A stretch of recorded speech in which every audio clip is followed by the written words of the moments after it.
ఆంధ్రప్రదేశ్లో గత ప్రభుత్వం ప్రవేశపెట్టిన చెత్త పన్నును రద్దు చేస్తున్నట్లు సీఎం చంద్రబాబు ప్రకటించారు. రాష్ట్ర వ్యాప్తంగా ఇవాల్టి నుంచి అమల్లోకి వస్తుందని తెలిపారు. ఎవరూ చెత్త పన్ను వసూలు చేయొద్దని మంత్రులకు సూచించారు. చెత్త పన్ను రద్దు చేస్తే త్వరలోనే కేబినెట్లో తీర్మానిస్తామని అన్నారు.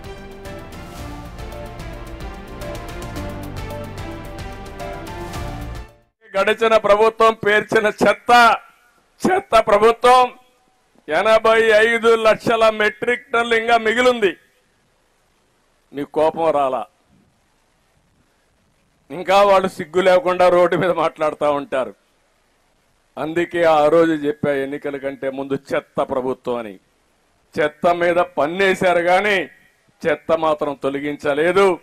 ఇంకా ఒక మాట చెప్పాలంటే ఎంత చెత్త ప్రభుత్వం అంటే, చెత్త తొలగించకుండా చెత్త మీద పన్నేసి కావాలని ఆ చెత్త తీసుకొచ్చి మన షాపుల ముందు వేసే పరిస్థితికి వచ్చారు.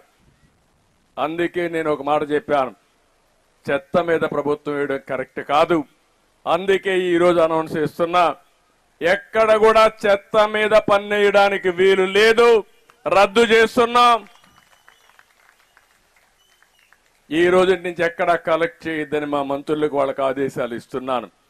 నెక్స్ట్ కేబినెట్ లో పెట్టి అది కూడా ఆర్డర్స్ కూడా ఇష్యూ చేస్తాం. ఎక్కడ ఇది కలెక్ట్ చేయమని చెప్పి కూడా నేను మీకు తెలియజేస్తున్నా.